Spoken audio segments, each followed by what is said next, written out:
Okay, as you said in your introduction, James, failure is the basis for learning. So if we don't fail, we don't learn from our mistakes. Not only that, failure is also the basis for innovation. We have to experiment. We have to try new things. If we keep doing things the old way, we won't move forward. So that's why failures is so important for any organization, regardless of size or dimension, to move ahead. Okay, and we know for a fact that many of the huge breakthroughs in science, in medicine, and so on, they have come from mistakes. Probably the best known is the penicillin, which was just discovered by chance, by mistake. You know that Alexander Fleming was a little bit messy in the lab, so he left a sample for 2 weeks, and then he came back, and there it was. Okay, so that is why we need that for so much, to try to experiment without the fear of failing. That's for me, it's very important. Yeah, if I may add, failure is also human, right? So when we are not enabling people to learn from their mistakes and we are making it more around blaming for mistakes, then we're creating an environment that is not necessarily safe for people to speak up, to collaborate, to work together. And we are basically telling them, shut down your human side. The failure is something temporary. So failure and success are two things that are temporary. They're not there forever. And both of them are there for teaching us something, as the colleagues just mentioned. The point is not much how much we fail, but how much we are able to learn out of this experience and ensure that we do not give up. Because when we give up, this is where we are doing something wrong.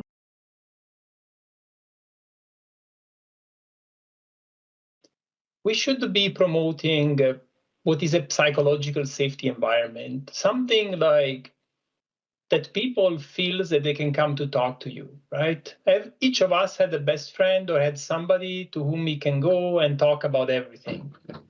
Probably a manager or a work colleague or a line manager or a team might not be your best friend, but professionally, we should be able to have this kind of open discussion. Feel that there is a level of empathy in the room, and that you are there to listen. And probably the starting point is really listening. And if we start to listen, people will talk. And if people talk, then they will open up, especially if they feel you don't judge them, especially if they feel that you are there because you want to be an ally, help them, right? Because I usually say to my guys, I say, if you succeed, I succeed with you, right? Because the team goes up together. It's not like I can step on your shoulder and jump up alone. No, this is like, or we fail and we fail together. But then in that case, don't worry, because I will have always your back, right? And I think that this is very important. And if people feel this, they don't feel judged, they don't feel blamed for making mistake, then they are ready to open up, to discuss, to do an analysis with you, and the results of that, it's treasure.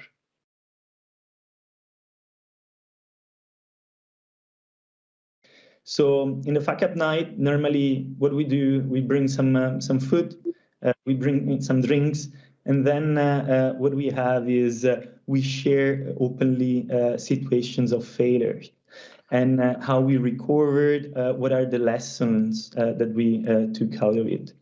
So as a leader, definitely it's important to ensure that, to show also the human aspect, and to show that this environment, this safety net does exist. And because only this way we can really ensure that people will feel at ease to acknowledge the failure as something normal, and also to handle the failure in a normal way, right? So sometimes it's like take ownership. Sometimes it's also important how you take this failure. Take ownership. Yes, I did that, but I did also understand why it happened.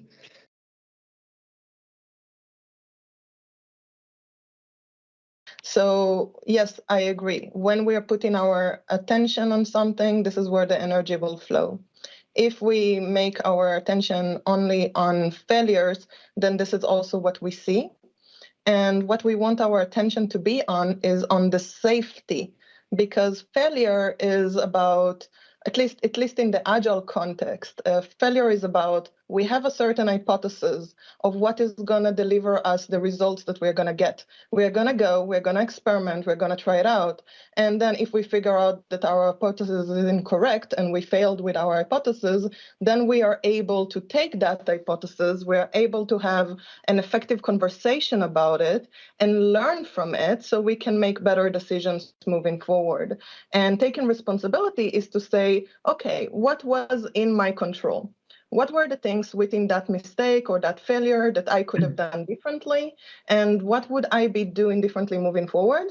And what was not in my control? And what were the things that I can influence in my environment in order to improve the situation for everyone moving forward? And if we put our attention on that process, of that experimentation process, of being able to try new things and learn from the feedback that we're getting from our environment and be able to differentiate between the results and the actual process that got us there, then yes, this is where we need to have our attention, to create an environment that is safe to be able to do that.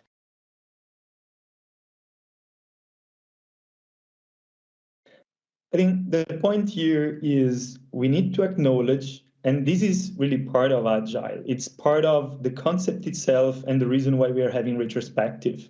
It's about even in a normal service delivery, the fact that anytime what we strive is for feedback.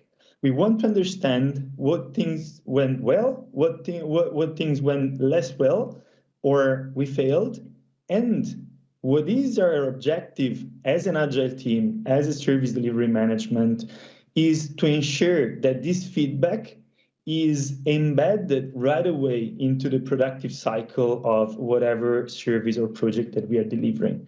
So with this, what I'm saying is it's important that we acknowledge the failure as part of the game, that we account that whenever we are running, let's say, new sprints, and we account the fact that there will be bugs. We account the fact that the process might not be correct. We account on the fact that there will be several things that sometimes are out of control. Failure is a risk, needs to be mitigated, and we need to account that. So in general, I think when we look at failure, it's important that we distinguish this and that we consider it natural. And as well, something that is very, very precious to Agile is the concept of fail fast, fail cheap, and fail often, right? So it's about ensuring that you acknowledge the failure right away. Because sometimes what we had, and that was the big issue with Waterfall, is you were acknowledging the issue, but sometime later it was an issue. But here, no, we are focusing on the failure, but we know that it's part of the productive process, but the failure will not cost us will not cost us penalties because it was small, we tried that, and we are now able to say we go the other way.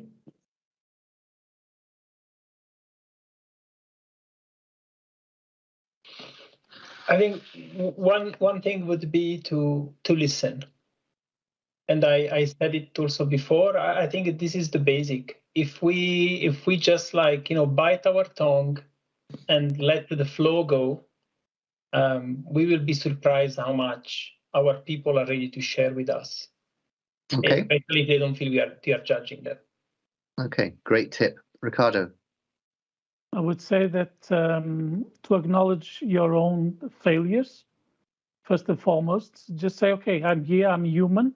I fail just as much or sometimes more than you. And then, as Tommaso said, listen, and you'll get the response that you need. Okay, brilliant. Okay, thank you. Cesare? Yes. Well, these days I was reading a sentence, and I decided actually to bring it here. And it's a sentence from Antoine de Saint-Exupéry. And it's if you want to build a ship, don't drum on people and give them tasks, but teach them to long for the sea. I think that's really what I feel is really important, and that's really what I would like to put in the organization this period. Okay, and Bar? Yeah. So I would say focus on the work, not on criticizing the person, and make sure to reassure the person that whatever mistake they make unintentionally, it doesn't break your trust in them.